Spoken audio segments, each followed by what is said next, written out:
The large meeting room of the Galactic Council fell silent as Tae-Won Kim walked toward the speaking platform. He was a middle-aged man with tired eyes and straight black hair streaked with gray. His blue diplomatic uniform was perfectly pressed, and he held his head high despite knowing what was coming. "The human wishes to speak," announced the Ardonian chairperson, her silicon-based skin glittering under the bright lights. "How amusing." Soft laughter rippled through the room. Tae-Won had heard it all before. For over 300 years since humans first met aliens in 2145, this had been their place in the universe. Humans were the joke of the galaxy. "Thank you, Chairperson," Tae-Won said, his voice steady. "Earth requests the Council consider our proposal to join the Deep Space Exploration Committee. Our scientists have developed new scanning technology that could benefit all species." A large Araxian in the front row snorted loudly. "The humans think they can help us see the stars better. Perhaps they should focus on not dying so easily first." More laughter filled the room. The Araxians were a warrior race with thick, armored skin and powerful muscles. They stood nearly 8 feet tall and controlled the largest military fleet in known space. Their leader, War Chief Drox, made no secret of his view that humans were barely worth acknowledging. Tae-Won continued as if he hadn't heard the insult.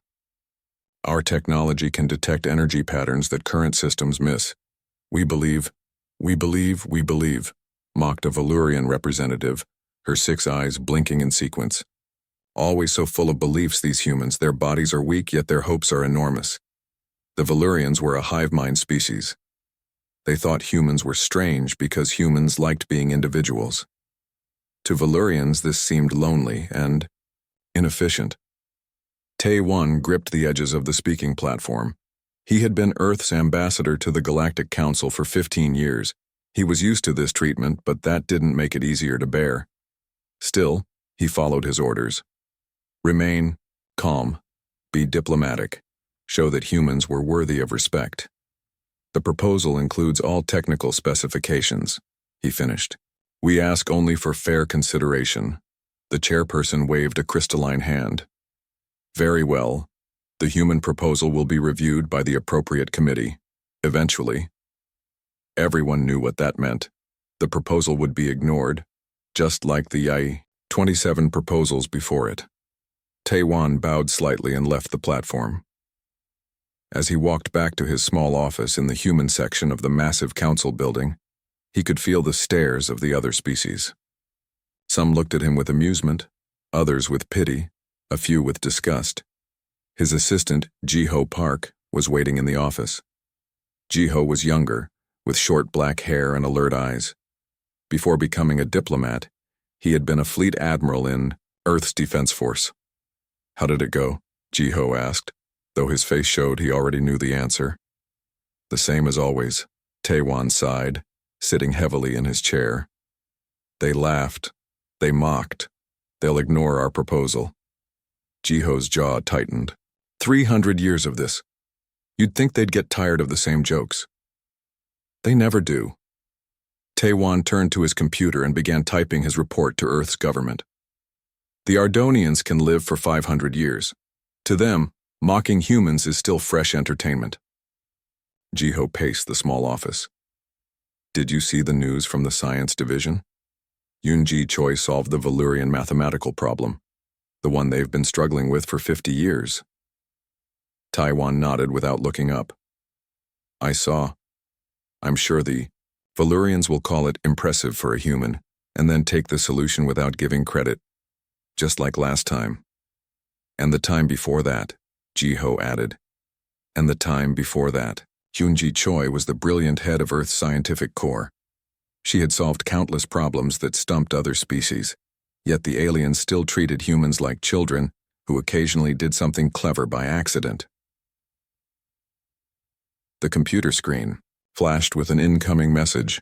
It was from the President of Earth asking for an update. Tae-Won read it quickly. "The President wants to know if there's been any progress," he said. Ji-Ho laughed without humor. "Progress?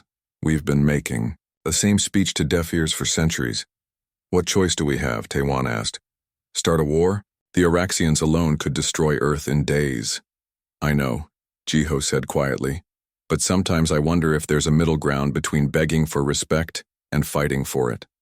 The office door slid open, and Yoonji Choi walked in. She was a tall woman with intelligent eyes and long hair tied back in a practical style. Despite her many achievements, she looked frustrated. "The Ardonian Science Academy rejected my paper again," she said without greeting. "They said the methodology was charmingly simplistic." "Your solution works, doesn't it?" Jiho asked. "Of course it works," Yoonji said, dropping into a chair. "It works better than their approach, uses half the energy and gets results in 1/3 the time." Taewon finished his report and sent it. "Did they offer any real criticism?" "Only that it wasn't complex enough," Yoonji sighed. "They can't believe a human found a simple solution to a problem they made complicated." The three sat in silence for a moment. Outside the window, they could see the gleaming spires of Ardonia Prime, the Galactic Council headquarters. "Beautiful, alien, and unwelcoming. There's talk back home," Jiho said finally. "People are getting tired of being the galaxy's joke." "People have been tired for centuries," Taewon replied. "But what can we do? We're still newcomers by galactic standards." 300 years is a long time to be newcomers," Yoonji pointed out. "And we've contributed more in those years than some species have in 1,000. Taewon rubbed his eyes. "The next council meeting is in 3 days. I'll try again with the Exploration Committee proposal." "And they'll laugh again," Jiho said. "Probably," Taewon admitted. "But what else can we do?" The question hung in the air. None of them said what they were all thinking. That human patience had limits. That someday, something would change. That the mockery couldn't continue forever without consequences. Later that evening, Taewon stood at his apartment window, looking out at the alien city. In the distance, he could see a human transport ship arriving, probably bringing supplies from Earth, so small compared to the massive Oraxian warships or the elegant Ardonian vessels. His communication device beeped. It was a message from the Earth President. "Coming to Ardonia Prime next month, time for a new approach." Taewon wondered what new approach meant. After centuries of mockery, humans had tried everything from eager friendship to quiet dignity. Nothing had earned them respect. As he watched the stars, Taewon had a strange feeling that something important was about to change. The human spirit could bend a great deal before breaking. But 300 years was a long time, and even the most patient people had their limits. The mockery had gone on for centuries. But how much longer would humans accept being the galaxy's joke? 1 month later, the grand arrival hall of the Galactic Council headquarters buzzed with unusual activity. President Su-Min Lee of Earth had arrived, and despite the aliens' general dismissal of humans, a presidential visit still required certain protocols. Taewon stood at attention as the Earthship docked. He had not seen President Lee in person before, having been appointed ambassador during the previous administration. He was surprised when a short, older woman with silver hair and sharp eyes walked down the ramp. She moved with purpose, and her gaze took in everything. "Ambassador Kim," she said, shaking his hand firmly. "Thank you for the welcome." "Madam President," Taewon bowed slightly. "It is an honor." President Lee nodded at the small group of alien officials who had bothered to show up for her arrival. Most were junior representatives, a deliberate insult that Taewon had warned her about. "Exactly as you described in your reports," she said quietly. "They send their lowest ranks to greet the leader of Earth." "I apologize, Madam President." "This is how it has always been." President Lee's smile was thin. Not for much longer. The official welcome was brief and cool. The Ardonian representative spoke a few practiced words about friendship between worlds, while a Valurian official blinked her many eyes in boredom. The Oraxian representative did not even try to hide his disdain, towering over the human president, and looking down at her as if she were a child. Later, in the privacy of the Earth Embassy section, President Lee met with Taewon, Jiho, Yoonji, and Hyunwoo Kang, Earth's Director of Intelligence. Hyunwoo was a quiet man who had arrived with the president. He rarely spoke, but when he did, everyone listened. "I have read all your reports," President Lee began, "about the treatment humans receive here. I needed to see it for myself before making my final decision." "What decision is that, Madam President?" Tae-wan asked. "Withdrawal," she replied simply. The room fell silent. "Withdrawal?" Yoonji finally asked. "From the Galactic Council?" "From the entire galactic community," President Lee clarified. "Earth and all our colonies will be scaling back all interactions with alien species. Trade will be reduced to essential items only. Our universities will no longer accept alien students. Our diplomats, including you, Ambassador Kim, will be coming home." Tae-wan was shocked. "Madam President, with all respect, we have worked for centuries to gain our place here. If we leave, President Lee interrupted, they will finally notice us." Ji-ho leaned forward. "They'll think we're having a tantrum. At first, yes." The president nodded. "Let them think that. Director Kang, please explain what we've learned." Yun-woo opened a small device that projected images into the air. They showed various alien meetings where humans were not present. "For the past 5 years, I've had agents throughout alien space," he said in his quiet voice.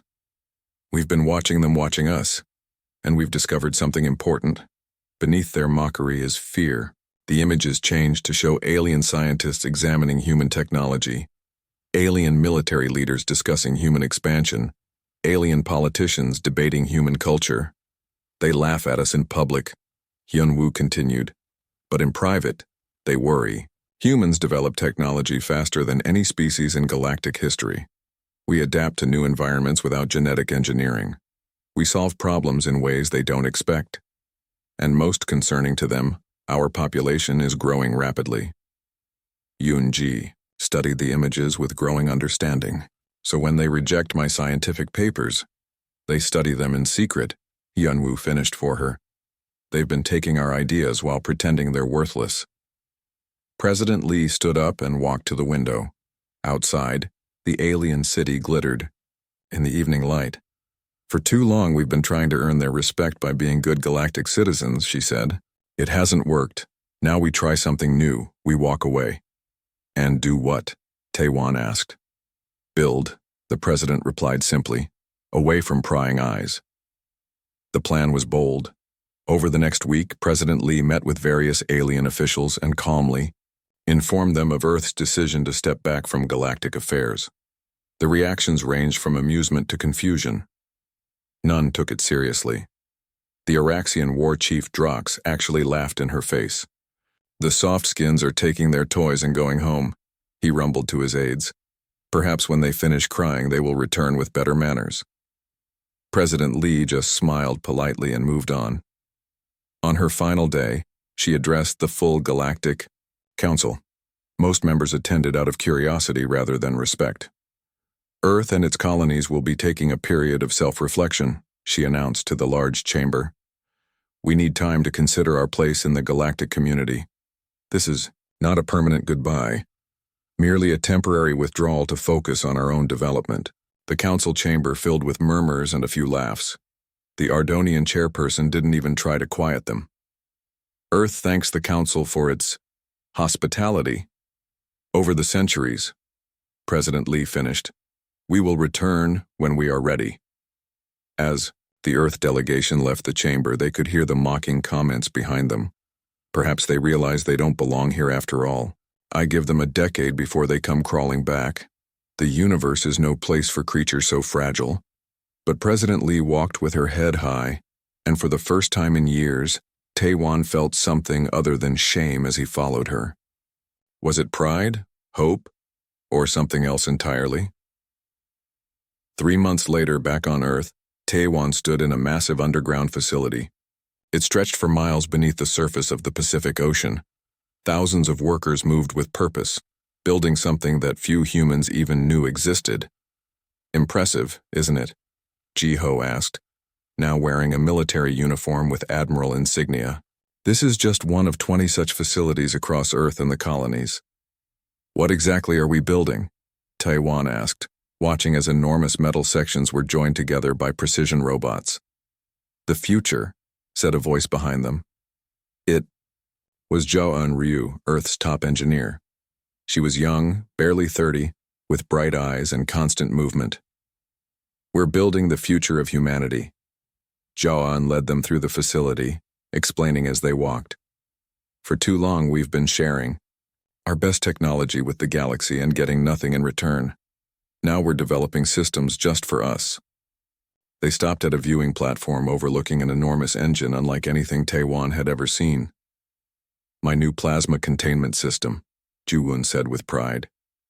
It can power a city for a century or a starship for a decade, or, if necessary, the most powerful weapons humanity has ever known. Taewon felt a chill. Weapons? Is that what this withdrawal is really about? Are we preparing for war? We're preparing for respect, Ji-ho corrected. For 300 years we've been the weak, funny humans who make interesting toys but could never be a threat. President Lee and Director Kang believe it's time to change that image. Not through violence, Ju-eun added quickly. Through strength. There's a difference. As they continued their tour, Taewon saw new ship designs, advanced communication systems, and defensive technologies that would have amazed even the Ardonians, all developed in secret, all kept from alien eyes. How long will this withdrawal last, he asked finally. 5 years, Ji-ho replied. 5 years of building, training, and preparing. Then we return to the galactic stage. And what happens then? Ji-ho and Ju-eun exchanged looks. That depends on them, Ji-ho said. On whether they've learned to see us differently. And if they haven't? Taewon pressed. Ji-ho's face hardened. Then they'll learn the hard way that mocking humans was their biggest mistake. 5 years passed quickly. Earth and its colonies had gone quiet, maintaining only the most basic communication with the galactic community. Trade had dropped to minimal levels. Human ships rarely ventured beyond their own systems. When aliens asked questions, humans gave vague answers about cultural reflection and spiritual renewal. Most alien species had initially found the human withdrawal amusing. The Oraxians called it a tantrum. The Ardonians theorized that humans had finally accepted their lower place in the universe. The Valurians hardly noticed, being generally uninterested in individual species' behaviors. But as the years passed, curiosity grew. Alien intelligence agencies sent probes and spies toward human space. Few returned, and those that did reported nothing unusual. Just humans going about their business, seemingly focused inward. Nothing to concern the mighty civilizations of the galaxy. They were wrong. On the 5th anniversary of Earth's withdrawal, a message went out to all major galactic powers. Earth and its colonies are pleased to announce our return to full participation in galactic affairs. A diplomatic delegation will arrive at Ardonia Prime in 10 standard days. The Galactic Council, which had barely discussed humans in years, suddenly found itself preparing for their return. Most members expected the humans to come back humbled, perhaps even begging to be accepted again. Some wagered on how quickly humans would resume their old, subservient patterns. None anticipated what actually arrived. The human diplomatic fleet appeared at the edge of the Ardonian system precisely, on schedule. But these were not the colorful, clumsy vessels of before. 7 ships, gleaming black with subtle blue highlights, moved in perfect formation. They were elegant, sleek, and somehow threatening, despite having no visible weapons. Min Ho-yoon, the new Earth ambassador, led the delegation. He was tall and fit, with a calm face that revealed nothing. Unlike the diplomats of the past, he wore a simple black uniform with only a small Earth emblem. His team moved with military precision. There were no eager smiles, no attempts to seem friendly or harmless.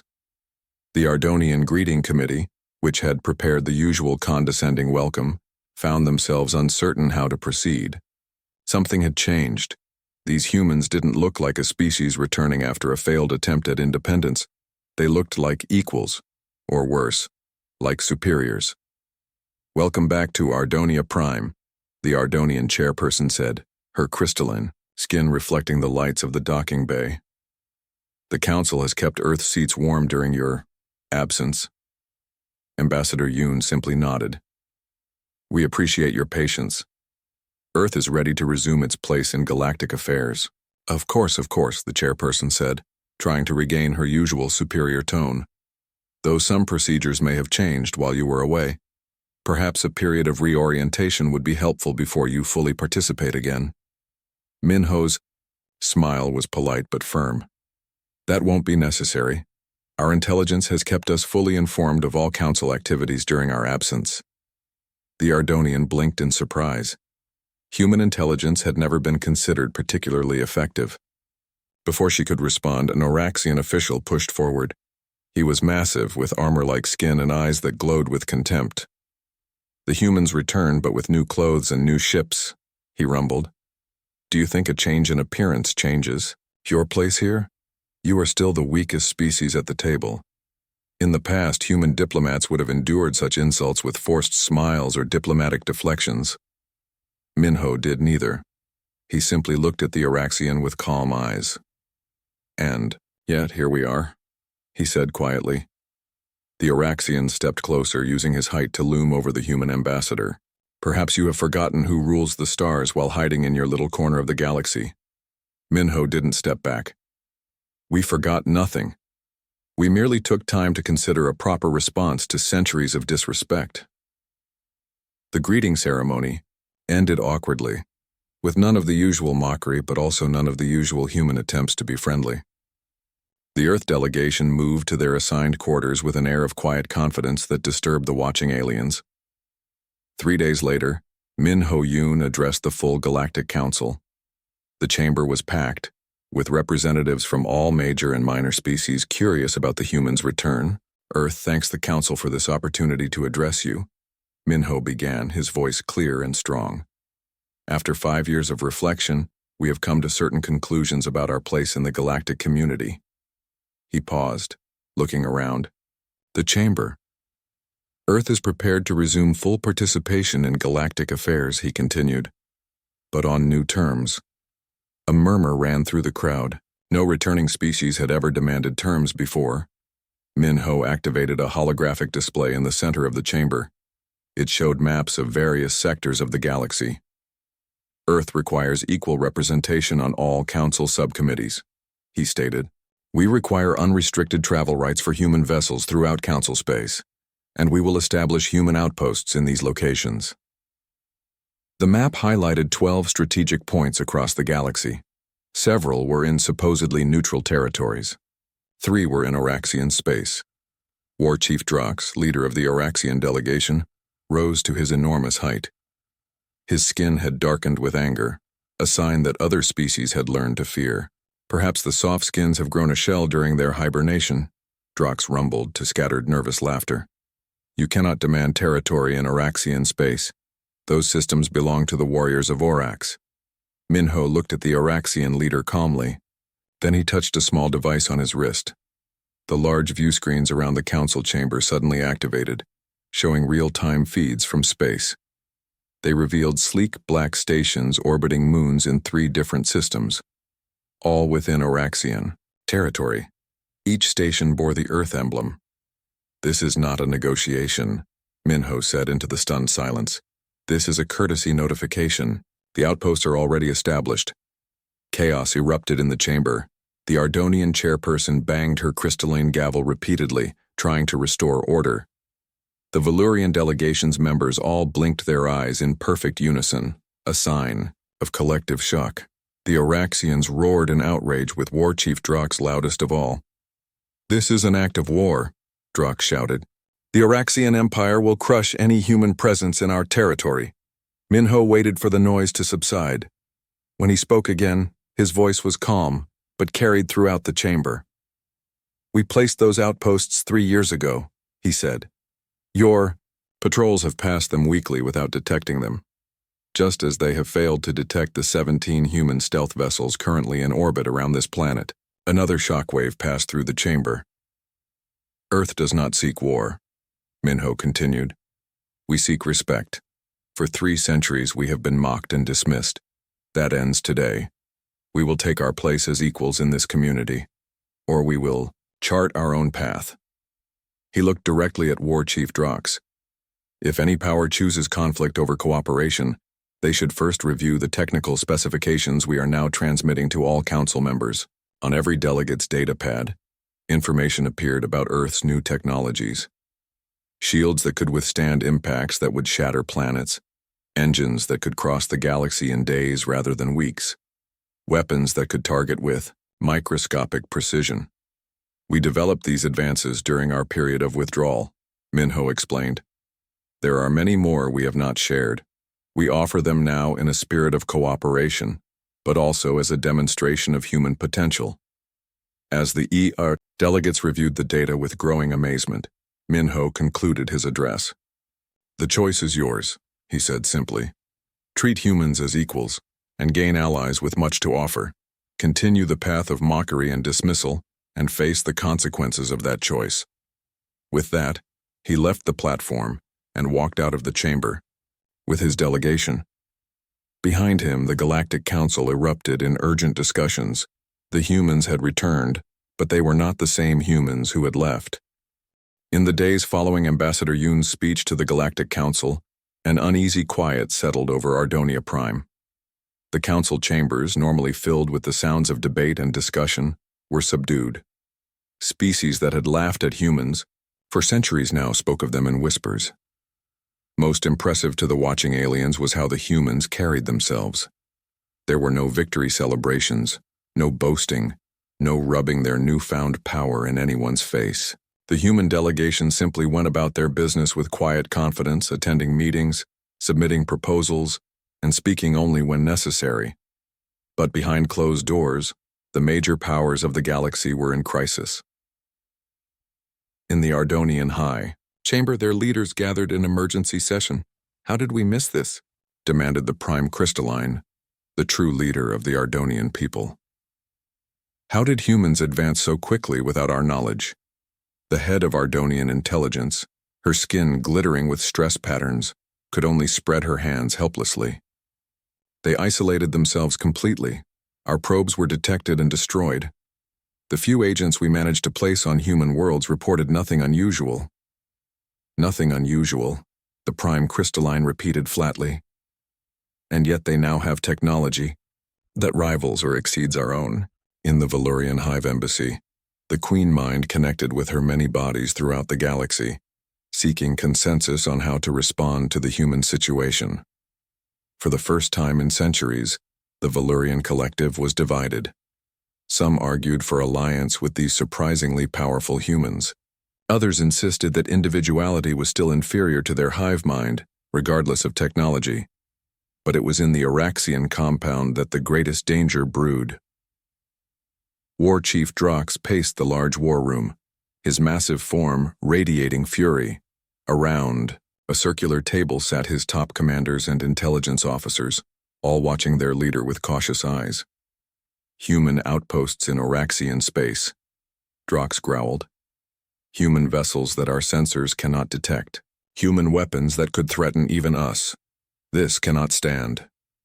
His chief intelligence officer, a scarred veteran named Krax, spoke carefully.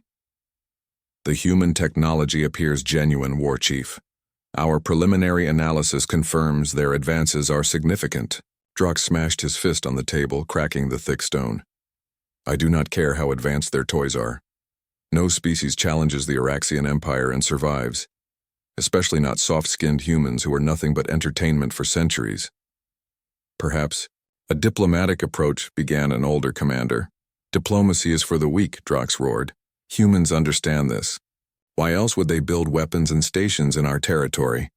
They are preparing for war. We must strike first.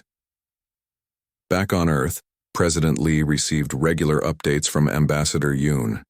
In the Presidential Command Center deep beneath the Pacific Ocean, she met with her top advisors.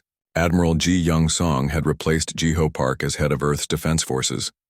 She was a stern woman who had risen quickly through the ranks during the 5 years of withdrawal. The Council species are reacting exactly as Director Kang predicted, President Lee noted, reviewing the reports. The Ardonians are in shock. The Valurians are confused, and the Oraxians are preparing for war, Admiral Song finished. Her expression was grim. Our intelligence network shows their fleet movements. They are gathering forces near their border with human space. Director Kang, who had aged considerably in the past 5 years, tapped on his datapad to display Oraxian fleet positions. They are being careful to make it look like routine exercises, but the pattern is clear. They are preparing for a first strike against our outer colonies. President Lee studied the display. And our stealth satellites confirm this? Yes, Madam President.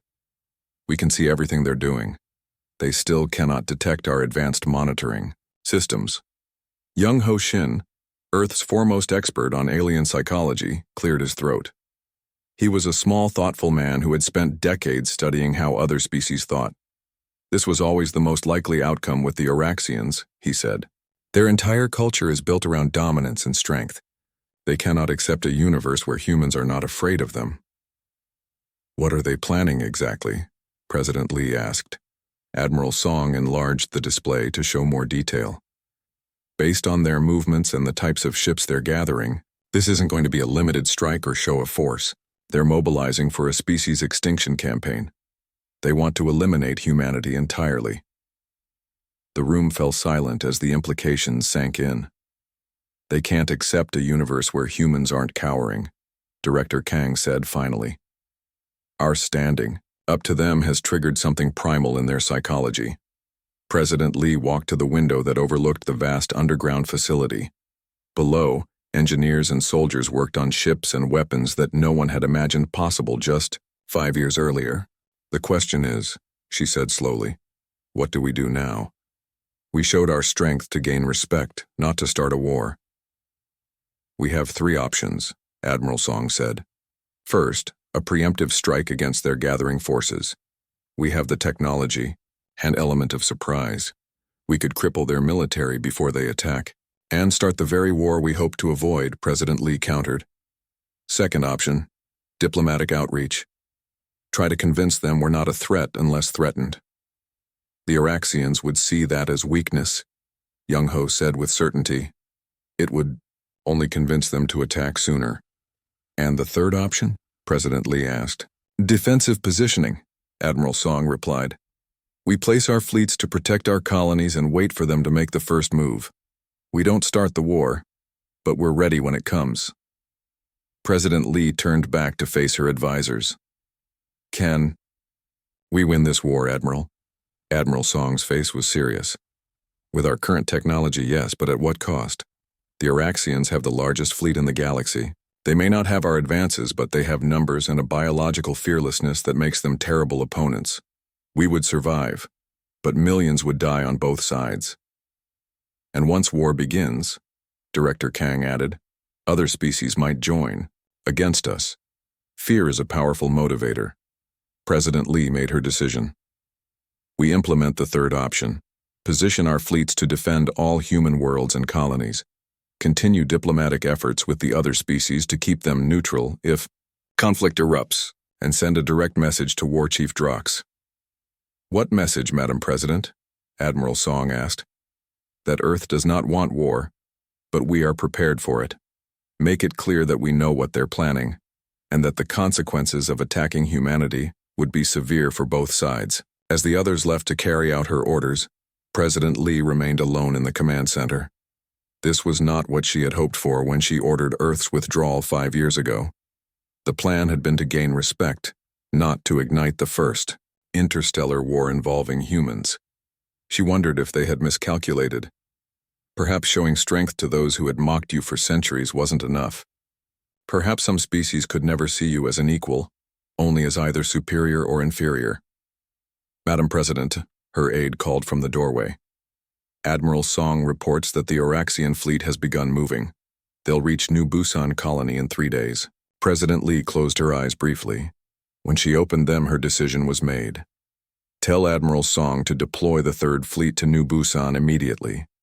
If the Oraxians want to test humanity's resolve, they'll find we're no longer the species they mocked for centuries. War was coming, not because humans had sought it, but because they had finally stood up for themselves.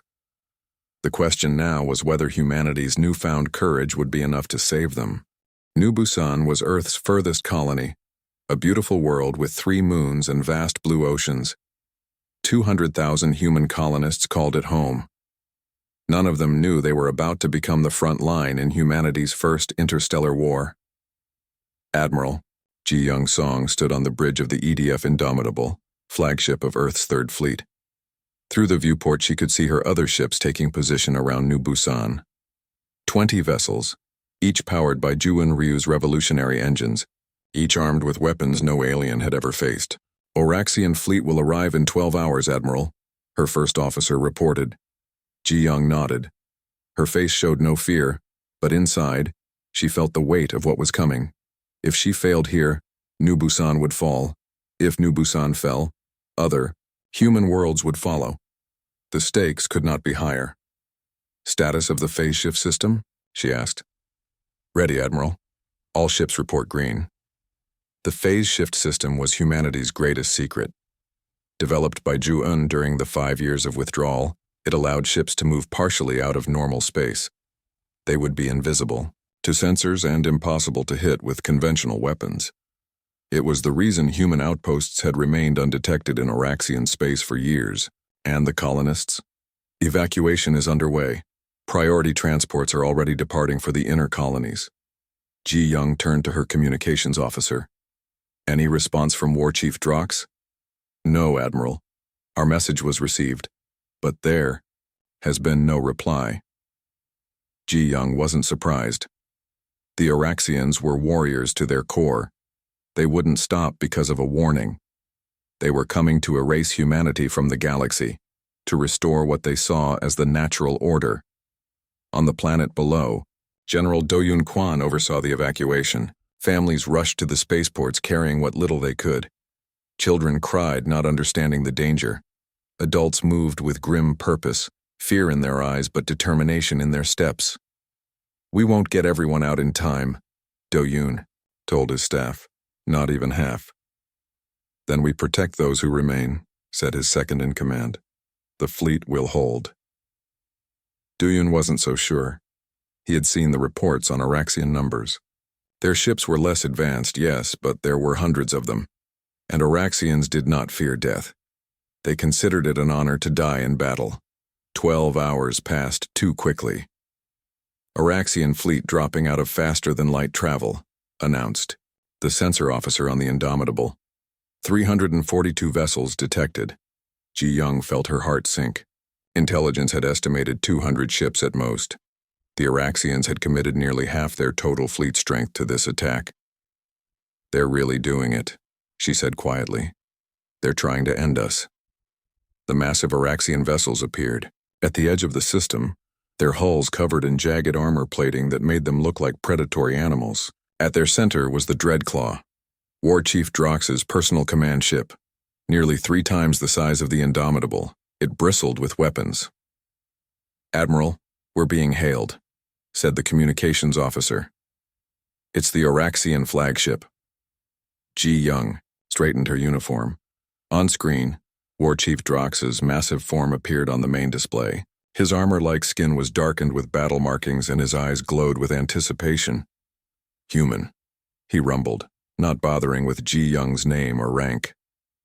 You have 20 minutes to surrender this world and withdraw your ships. Any humans who remain will become property of the Oraxian Empire. Ji Young met his gaze calmly. This is Admiral Ji Young Song of the Earth Defense Force. New Busan is a human colony in human space. You have no authority here. Your fleet is in violation of Galactic Council borders. Withdraw now.